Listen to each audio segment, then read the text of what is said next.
첫 코너는 한 주간 시청자들이 관심을 가졌던 MBC 관련 이슈들을 뽑아서 확인해보는 시청자 픽 시간입니다. 관련 키워드 먼저 살펴볼까요? 24시간, 소식통, 유착, 대화인데요. 먼저 소식통이라는 키워드부터 확인해 보겠습니다. 이건 어느 프로그램과 연관된 키워드인가요? 네, 8월 31일 방송된 아무튼 출근 관련 키워드입니다. 이날은 미국 거주 한인들의 소식통이 되어주고 있는 MBC 미주 기자 홍지은 씨의 직장 생활이 공개됐는데요. LA 베니스 비치의 노숙자촌 철거 이슈 취재를 위해서 현장과 사무실을 오가면서 고군분투하는 모습이 전파를 탔습니다. 네, 드디어 베니스 비치에 도착했습니다. 와, 진짜 이쁘다. 이국적이야. 저기 아직 다 있네, 텐트. 저거 다 노숙자죠? 또 한쪽에는 저렇게 또 계시네. Sir. Okay. Thanks. 쟤 욕했어. 조용하게 욕하는데? If you don't mind, can we interview with you? Why are you still here? It was kind of like jail, but without locked doors. Inside, the way the rules were, and 저분들 인터뷰 할 거야? 철거하시는 분들인가? Is there anyone I can interview? 역시 미국은 이 관계자가 아니면 절대 입을 열지 않습니다. 마지막으로 해야 할 일은 이제 현장에서 스탠딩을 하는 거예요. 그렇죠. 바로 현장에 본인이 써서 해야 되는 거예요? 네. 근본적인 어떻게? 어떡해. 전화. 팀장님 근데 지금 아직 베니스 비치거든요. 아, 빨리 가야 되겠네. 스탠딩만 촬영만 남았어요. 이것만 하고 시간이 지금 어떻게 하다 보니까 왜 안 들리는데 들리는 것 같죠? 어떻게 빨리. 늘어나는 노숙자. 어떡해. 임시방 편식으로 다시 하겠습니다. 근본적인 해결책이 필요하다는 지적입니다. MBC 뉴스 홍지은입니다. 팀장이 다녀왔습니다. 지은아 수고했어. 늦었어. 늦게 오늘은 무조건 나가야 돼. 오늘 안 나가면 월요일에 나갈 수가 없어. 그냥 킬이야. 와, 압박 쩔어, 진짜. 와. 왜냐면 실성이 필요한 거니까. 맞아요. 아, 자막 써내고. 이제 넘겨주세요. 끝. 완성됐어요.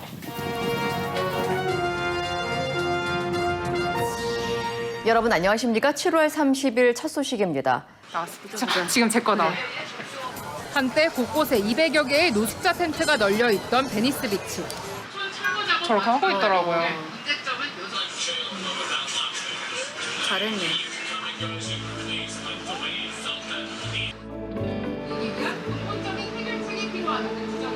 시청자들 반응 어땠습니까? 네, 댓글 살펴보면요. 와, 혼자서 많은 일을 하네요. 시간에 쫓기면서 하는 거 엄청나네요. MBC 기자님 몸이 10개라도 부족할 것 같네요. 나오는 건 3, 4분에 불과한 뉴스 영상이지만 그것을 만들어내는 과정이 얼마나 험난한지 알게 해주는 영상이군요. 잘 봤습니다. 수많은 일정을 소화하는 홍지은 씨의 하루에 놀라워하는 반응이 많았습니다. 방송 직전까지 긴장의 끈을 놓지 못하는 모습에서 기자라는 직업의 고충을 느낄 수 있었습니다. 이번 아무튼 출근 어떻게 보셨습니까? LA에서 일한다고 하면 그런 사람에게 풀만한 환상을 충분히 보여주고 또 해외 밥벌이에 대한 호기심까지도 충족시켜준 회차였던 것 같아요. 굉장히 여유롭게 미국식 아침 식사를 하고 또 아름다운 공원에 가서 조깅하는 모습은 아, 저게 바로 LA구나 하는 풍경들을 볼 수 있는 재미가 있었고요. 또 베니스 비치에서 취재할 때 예상했던 시나리오와 굉장히 다르게 돌아가다 보니까 당황하기도 하지만 극복하면서 리프팅 성공하는 모습을 보니까 저절로 응원하게 되더라고요. 다만 최근에 MZ세대가 해외 취업에 좀 관심이 높은데 그런 해외 취업을 어떻게 했는지에 대해서도 조금 더 상세하게 말해줬더라면 좀 더 중요한 정보 창구가 되지 않았을까 싶습니다. 코로나 때문에 해외를 못 나가다 보니까 저는 일단 해외에 어떤 영상이 나오면 눈이 한번 멈추는 건 사실이에요. 그래서 이 다른 나라 풍경이 나오는 콘텐츠라는 것 자체로도 일단은 좀 흥미거리가 된 것 같고요. 그 한국에서 경험하기 힘든 그런 에피소드를 쭉 전달하면서 이야기해 줄 때 재밌더라고요. 그래서 본인이 살고 있는 LA 그 집값이 얼마나 살인적인지 가격 듣고 좀 놀랐고. 월세로 2,200불. 하나로 한 40만 원? 그다음에 이제 MBC 아메리카라는 방송국이 있다라는 것도 좀 처음 알게 돼서 좀 좋았고 여러 가지 정보가 그 안에 또 담겨 있었고요. 다른 직업군에 있는 분들의 삶이 좀 굉장히 궁금하거든요. 보면서 아 저런 직업을 갖는다면 저런 모습이겠구나. 제 자신을 그 안에 좀 대입해보는 그런 모습들도 굉장히 흥미거리였습니다. 아무튼 출근은 약간 주제에 따라서 우리가 받아들이는 재미가 좀 다양해지는 것 같아요. 익숙한 어떤 직장인의 삶을 보면서는 정서적 공감대나 저 사람 우리랑 비슷하구나, 똑같구나 이런 친밀감 같은 거를 느낄 수 있을 것 같고 또 잘 모르는 직업의 세계를 접했을 때는 뭔가 좀 흥미와 정보의 유익성에 더 집중하게 되는데 이날 방송 같은 경우에 이 두 가지 요소가 굉장히 잘 기대와 욕구를 충족시켜주지 않았나라는 생각이 들거든요. 그리고 이제 구체적으로 알기 어려운 정보들이 있잖아요. 해외에 있는 자회사들이 그 해외에 있는 이민 1세대들을 위해서 한국어로 여러 가지 프로그램을 제작을 하고 방송 환경 이런 것들을 좀 접할 수 있어서 좀 신선하다라는 생각이 듭니다. 또 이분이 한편으로는 인터뷰를 보면 해외살이가 굉장히 좀 쉽지 않구나라는 생각도 들어요. 저의 밥벌이 만족도는 100점 만점에 90점인데요. 직업은 정말 재밌어요. 근데 LA가 너무 외롭습니다. 채워질 수 없는 10점? 고국에 대한 어떤 그리움도 느껴지고요. 그래서 약간 해외 근로자로서의 어떤 또 다른 애환이 느껴졌다라는 생각이 듭니다. 다음 키워드는 유착입니다. 이지혜 위원이 준비하셨죠? 네, 9월 5일 방송된 탐사기획 스트레이트 관련 키워드입니다. 이날 건설사, 언론사 대표의 수상한 거래편에서 한 건설사 대표와 지역 신문사 사장의 유착 관계를 추적했는데요. 난개발과 주민 안전에 대한 우려가 있는 사업임에도 우호적인 입장을 싣고 있는 지역 언론의 실태를 집중 취재했습니다. 부산광역시 기장군 일광면의 한적한 바닷가 마을. 이 마을 해안에는 축구장 30개 넓이 총 20만 제곱미터에 달하는 빈 땅이 있습니다. 부산에서 얼마 남지 않은 대규모 개발이 가능한 금싸라기 땅입니다. 지난 2013년 공장이 이사를 가면서 매물로 나왔는데 인수자가 선뜻 나타나지 않았습니다. 대부분 일반 공업지역이라 개발하려면 복잡한 용도 변경과 인허가 과정이 필요했기 때문입니다. 그런데 2017년 부산 지역 아파트 건설업체 동일스위트가 현금 1,430억 원을 주고 이 땅을 사들였습니다. 그리고 37층짜리 아파트 15개 동이 들어서는 대규모 랜드마크를 짓겠다는 계획을 공개했습니다. 당장 지역 주민들의 반발이 터져 나왔습니다. 방파제를 잘 못 설치했을 때는 마을에 엄청난 파도가 오거든요. 35층 생기면 이 밑에는 지금 파도가 거의 덮친다고 봐야 돼요. 그런 상황. 인허가 권한을 진 부산시도 동일스위트의 개발 계획안을 반려했습니다. 관광 활성화를 명분으로 허가를 해주는 건데 동일스위트가 내놓은 건 전체 건축물의 80%를 아파트로 채우겠다는 계획이었기 때문입니다. 지역 언론들의 비판도 이어졌습니다. 민간 사업자의 이득 챙겨주기가 아닌지 하는 우려가 나오고 있습니다. 그런데 유독 부산의 유력 일간지인 부산일보의 논조는 달랐습니다. 동일스위트가 해당 부지를 인수한 후부터 꾸준히 사주 일가의 인터뷰가 등장합니다. 동일의 개발 사업에 대한 특집 기사도 실었습니다. 언론사에서 일개 회사를 편을 들어갖고 홍보를 한다는 건 제가 볼 때는 좀 잘못되지 않았나. 언론사는 그렇다면 한쪽 말만 들었어도 안 되고. 지난해 12월 동일스위트는 한 증권사가 만든 신기술 사업 투자조합에 참여했습니다. 이 투자조합의 출자자 현황을 입수했습니다. 동일스위트 법인이 70억 원을, 동일스위트 김은수 대표는 개인 명의로 5억 원을 투자한 걸로 나와 있습니다. 그런데 동일이라는 명칭이 또 발견됩니다. 11억 원을 투자한 동일투자조합. 동일투자조합에는 누가 들어와 있었을까? 눈에 띄는 이메일 주소 2건이 발견됩니다. 바로 현재 부산일보 사장 그리고 미래전략사업단장이었습니다. 부산일보의 핵심 임직원 2명이 각각 1억 원씩을 내고 동일스위트 김은수 대표로부터 지분을 넘겨받은 겁니다. 동일스위트는 대규모 아파트 개발 사업 인허가를 받아야 하는 상황. 이 과정이 공정한지 감시해야 할 신문사 대표가 건설사 대표와 공동으로 투자한 것 자체가 이해 충돌이라는 지적이 나올 수밖에 없습니다. 시청자들의 반응은 어땠습니까? 네, 댓글 살펴보면요. 보는 내내 속이 부글거렸습니다. 언론사가 저 정도면 볼장 다 본 거네요. 잘못됐다는 것을 생각하지 못할 정도로 양심이 얼어있네요. 이런 신문사는 더 이상 언론이 아닌 기업들 홍보 대행사라고 봐야 부끄러운 줄 알아야지. 건설이 전국의 방송사, 신문사를 장악하다니 끈질긴 저널리즘 스트레이트 항상 응원합니다. 언론의 제대로 된 감시 기능 변함없이 부탁드립니다. 기업이 언론을 장악한 현실에 대한 비난과 분노의 목소리가 컸습니다. 공동 투자, 유력 인사 네트워크 등 건설사와 언론사 대표의 사적인 야합을 추적한 탐사기획 스트레이트.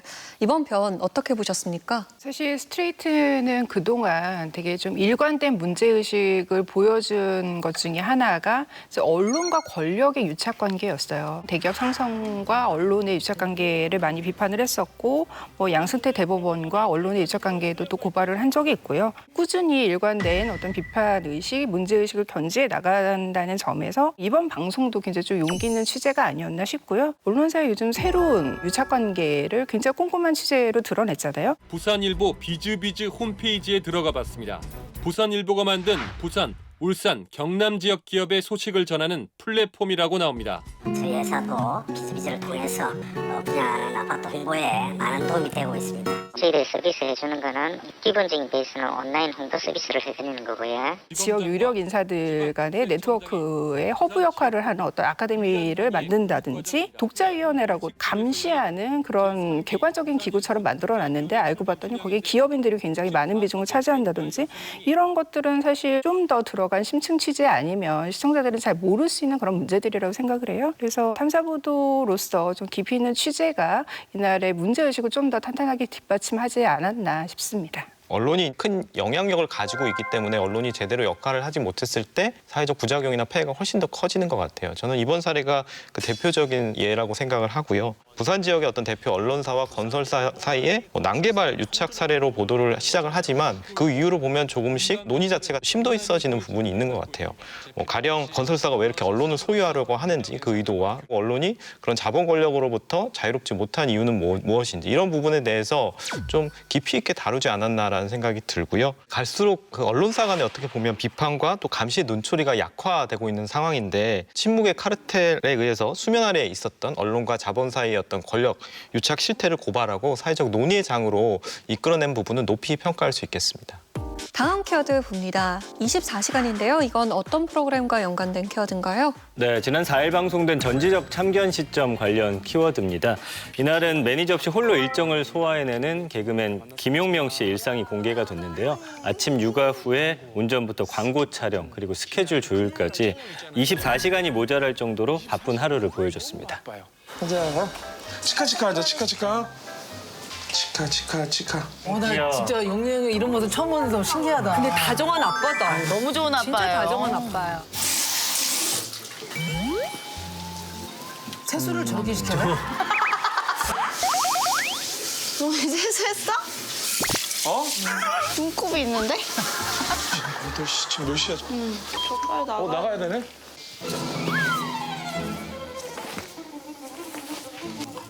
진짜 24시간이 모자르시겠네. 아내 입장에서 되게 든든한 아빠예요. 로운이 물 안 먹어?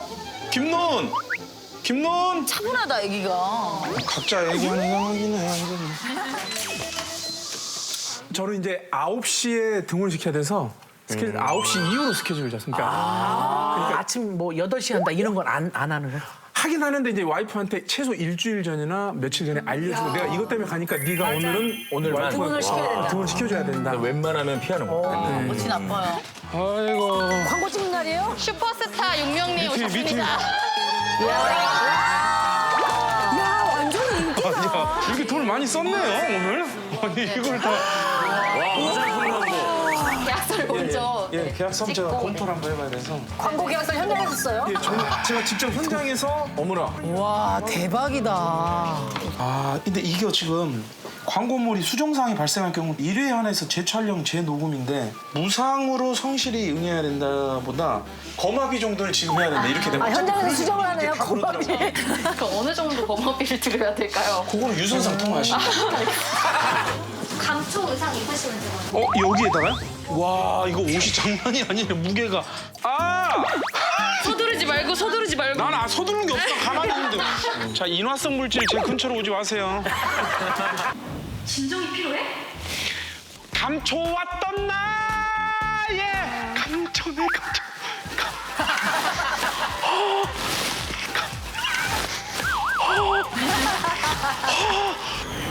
그러니까 우리가 생각했던 건 이런 느낌의 광고인데 이런 게 아니었어.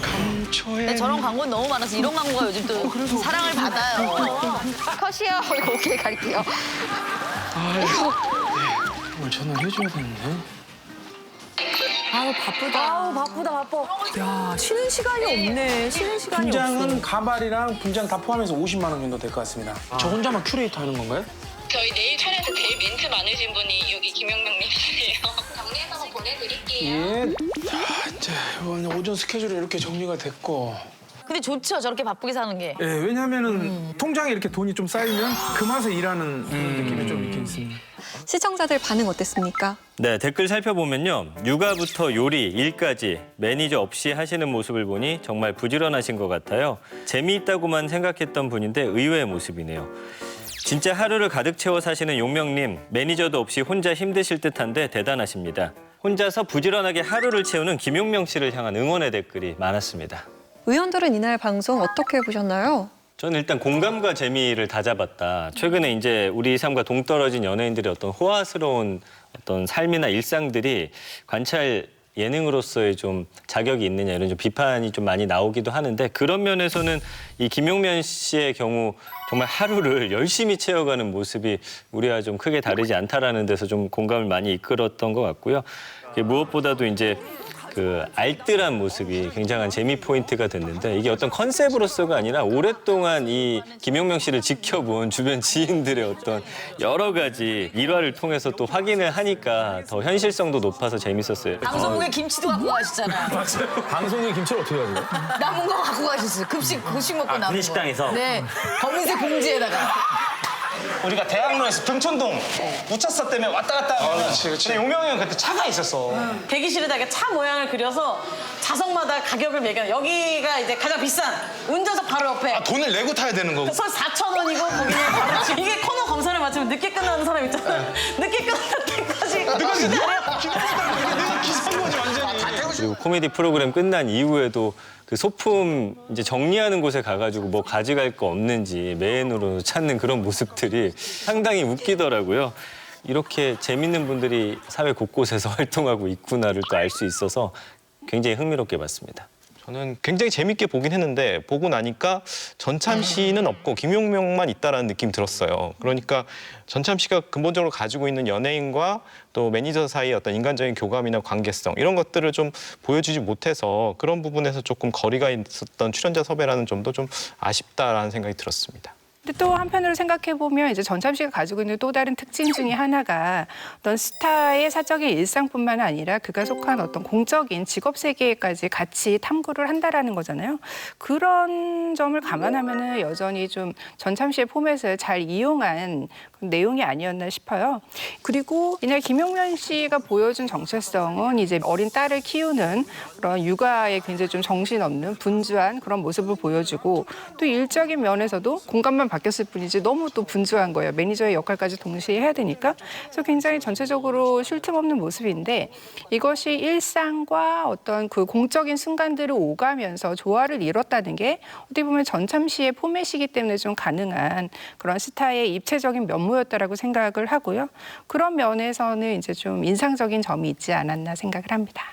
다음 키워드는 대화입니다. 유현 위원이 준비하셨죠? 네, 지난 4일 방송된 통일전망대 관련 키워드입니다. 이날 방송은 1971년 분단 이후 첫 남북대화가 성사됐던 순간을 되돌아보는 기획으로 꾸려졌는데요. 지하철역에 마련된 50주년 기념 사진전부터 남북 소통과 관련된 아카이브 자료들을 통해 민족의 역사를 되짚어보는 시간을 가졌습니다. 지난 수요일 오전에 찾아가 본 서울역. 이 보시는 것처럼 이 벽면마다 디지털 사진들이 전시되어 있는데요. 요즘 특별한 사진들도 나오고 있다고 합니다. 통일부가 지금까지의 남북 대화 가운데 역사적 의미가 깊은 30개의 장면을 출연한 사진들로 서울역과 시청역, 종강역과 종로 3가역 이렇게 도심의 4개 역에서 전시 중입니다. 30개의 사진 중 가장 앞쪽에서 나타나던 한 장의 흑백 사진. 1945년 분단된 이후 26년 만에 처음 남북이 대화에 나섰던 역사적인 순간입니다. 첫 대화가 있고 엿새가 흐른 뒤인 8월 26일 정오 다시 판문점. 이미 구면이 된 남북의 인사들은 반갑게 악수를 나누며 두 번째 접촉을 갖게 됩니다. 네 사람의 적십자 대표들은 음료수도 나누어 마시면서 웃음이 그치지 않는 부드러운 분위기를 자아냈습니다. 이후 1985년까지 13년여간 10차까지 진행됐던 남북 적십자 회담은 북한이 한미 군사훈련 팀 스피리트를 구실로 회담 연기를 일방적으로 발표하며 결국 중단됩니다. 그러던 중 우리 정부가 서울올림픽을 앞둔 1988년 8.15 경축사를 통해 남북 정상회담을 제의한 걸 계기로 1990년 서울에서 남북 고위급 회담이 처음 개최됐고 유엔 가입 문제도 논의하게 됩니다. 반백년간 이뤄진 그 수백 번의 만남은 앞으로의 대화를 위한 자양분이 될 것이고 또 언젠가 하나 될 우리 민족의 소중한 역사로 기록될 것입니다. 위원들은 이번 통일 전망대 어떻게 보셨습니까? 남북 관계의 어려움 중에 하나가 이제 남북한 각각의 내부 정세뿐만이 아니라 국제 정세에 따라서 이제 크게 영향을 받으면서 분위기가 하루아침에 뒤바뀔 수도 있다라는 그런 문제인데요. 그렇기 때문에 더더욱 어떤 한반도의 거시적인 공동의 목표를 지속적으로 환기하는 것이 굉장히 중요하잖아요.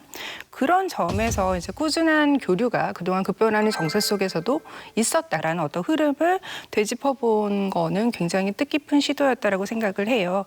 특히나 이제 반백년의 그런 교류가 앞으로 또 이어질 그런 대화를 위해서 이제 중요한 자양분이 될 것이다라는 메시지까지 좀 적절한 그런 방송이었다고 생각합니다.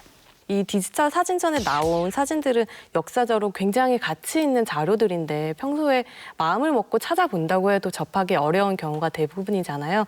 그런데 지하철역 전시를 통해서 세대를 막론하고 가까이 다가가려는 노력이 느껴졌고요. 또 남북 적십자 회담 당시의 영상 같은 경우에는 저 보고 이번에 깜짝 놀란 게 그 남과 북의 대표들의 말투에 크게 차이가 없더라고요. 차반세기 동안 같은 조국의 땅이면서도 애조구 정신으로 일관되어야 할 우리들의 사업에 최근에 북한 주민들의 영상을 보면 지금 남한의 표준어와는 굉장히 또 차이가 많이 나잖아요. 젊고 꿀꿀한 동무들을 받고 보니 정말 반갑고 막 대견합니다. 그런 것을 보면서 아 정말 우리가 이렇게 분단이 된 지 시간이 많이 흘렀구나라는 것도 새삼 느낄 수 있었습니다.